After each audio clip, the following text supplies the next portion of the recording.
कुछ लोगों ने पूछा है कि हम खुद को भगवान से कैसे जोड़ें, कैसे उनकी भक्ति करें, कैसे प्रार्थना करें। क्या भगवान की भक्ति के लिए घर छोड़ना ज़रूरी है या फिर सारा दिन बैठ के उनकी भक्ति करें। एक गुरु से किसी ने पूछा कि भक्ति किसे कहते हैं, भक्त कौन होते हैं। उन्होंने कहा, भक्त 3 प्रकार के होते हैं। जिसने ज़िंदगी में एक बार भी भगवान को पुकारा वो भी भक्त है, रोज़ पुकारते हैं वो भी भक्त हैं, और सारा दिन भगवान की याद में डूबे रहते हैं वो सर्वश्रेष्ठ भक्त हैं। कितनी गलतियां होती हैं हमसे जीवन में। मैं रोज़ गुनाह करता हूँ, वो रोज़ बख्श देता है। मैं आदत से मजबूर हूँ, वो रहमत से मशहूर है। हृदय से 5 मिनट की प्रार्थना आपके भीतर एक नई शक्ति भर देगी। दुखों से लड़ने की आपको एक नई ऊर्जा मिलेगी। एक बार भगवान से नारद ने पूछा कि आपका सबसे बड़ा भक्त कौन है। नारद को लगा कि मैं सारा दिन नारायण नारायण करता हूँ तो मुझसे बड़ा भक्त कौन होगा। भगवान उससे बोले कि एक किसान धरती पे रहता है, वो मेरा सबसे बड़ा भक्त है। नारद को सुनकर आश्चर्य हुआ कि मुझसे बड़ा भक्त कौन हो सकता है। उसने सोचा जाके देखता हूँ। जब उसने उस किसान की दिनचर्या देखी, सुबह को 1 माला भगवान के नाम की जप के अपने खेतों पे काम करने चला जाता, खेतों से लौटकर रात को अपने घर पर आता, सोते समय भगवान के नाम की 1 और माला जपता और सारा दिन कोई जप तप नहीं करता। ईमानदारी से अपना जीवन जीता, अपने माता पिता की सेवा करता, अपनी पत्नी और बच्चों का लालन पालन करता, किसी का दिल नहीं दुखाता। तो नारद को आश्चर्य हुआ कि ये कैसे सबसे बड़ा भक्त हो सकता है। वो फिर भगवान के पास आया और भगवान से उसने सारी बात कही कि वो सिर्फ 1 माला जपता है और सारा दिन खेती करता है, फिर वो आपका सबसे बड़ा भक्त कैसे हो सकता है। भगवान बोले, चाहे वो 1 माला करता है, उस 1 माला में वो एक क्षण के लिए भी दुनिया का विचार नहीं करता और अपने कर्तव्य में पूरा है।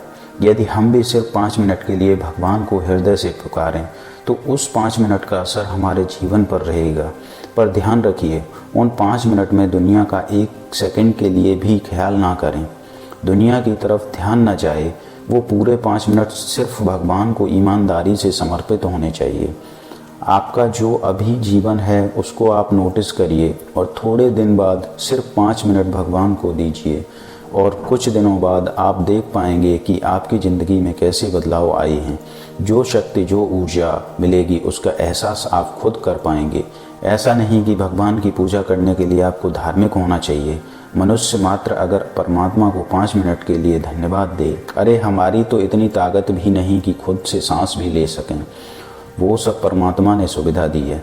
हमारी ताकत नहीं कि हम धरती में से अन्न पैदा कर सकें खाने के लिए। हम सिर्फ बीज बोते हैं और ये फल और फूल आते हैं, ये सब परमात्मा की देन है। हमारे जीवन में भी ऐसे ही खुशियों के फूल प्रकट हो जाएंगे अगर उसमें प्रार्थना का बीज थोड़ा सा पड़ जाए। एक गांव में 3 भोले भाले साधु आए। वो तीनों भगवान की प्रार्थना करते थे। उनकी प्रार्थना का इतना असर हुआ कि उनके पास भीड़ आने लगी। जब ये सब गांव के पादरी को पता चला तो वो भी उन साधुओं के पास आया और उसने देखा ये बहुत सीधे साधे साधु हैं और ज़्यादा पढ़े लिखे भी नहीं लग रहे। उस पादरी ने पूछा, तुम कौन सी प्रार्थना करते हो। वो तीनों बोले, हम पढ़े लिखे नहीं हैं, हमें प्रार्थना नहीं आती है, हम भगवान से बस एक ही बात बोलते हैं, भगवान हम भी 3 हैं और तुम भी 3 हो। हम परमात्मा को 3 शक्तियों के रूप में जानते हैं, एक बनाने वाले, एक पालने वाले और एक उसको लय करने वाले। तो हम प्रार्थना करते हैं कि हम भी 3 हैं और तुम भी 3 हो, तो मेरा कल्याण करो। उसे लगा कि ये कैसे लोग हैं, ये कैसी प्रार्थना है कि हम भी 3 हैं तुम भी 3 हो। उस पादरी ने अपनी विधिवत लिखी हुई प्रार्थना उनको सिखाई। एक बार सिखाई, उनको समझ नहीं आई। दूसरी बार सिखाई, उनको समझ नहीं आई। तीसरी बार में उनको प्रार्थना कुछ समझ आई। ऐसे ही काफ़ी देर सिखाने के बाद उस पादरी को लगा अब ये प्रार्थना सीख गए हैं। वह नदी को पार करने के लिए अपनी नौका से जाने लगता है। उसने थोड़ा आगे जाकर देखा कि वो तीनों पानी पर चलते हुए आ रहे हैं।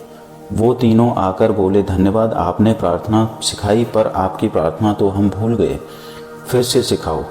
जब उसने यह देखा कि तीनों पानी पर चलकर आए हैं, कैसा प्रभाव है इनका, तो उसे एहसास हुआ मेरे शब्दों में लिखी हुई प्रार्थना से इनकी सीधी सादी प्रार्थना ज़्यादा असरदार है। कितनी देर हम प्रार्थना करते हैं यह महत्व नहीं रखता है, इस बात का महत्व है कि हम प्रार्थना कैसे करते हैं। बहुत ज़्यादा चतुराई नहीं चाहिए कि बहुत ज़्यादा हमको पढ़ना लिखना पड़ जाए। सरल हृदय चाहिए।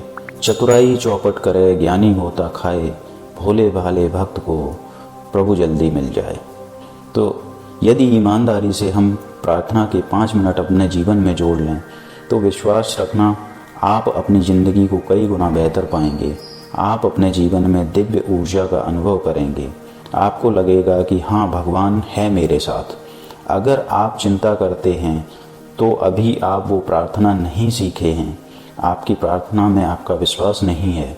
यदि आपने अपने हृदय से प्रार्थना की है तो फिर चिंता किस बात की करते हो।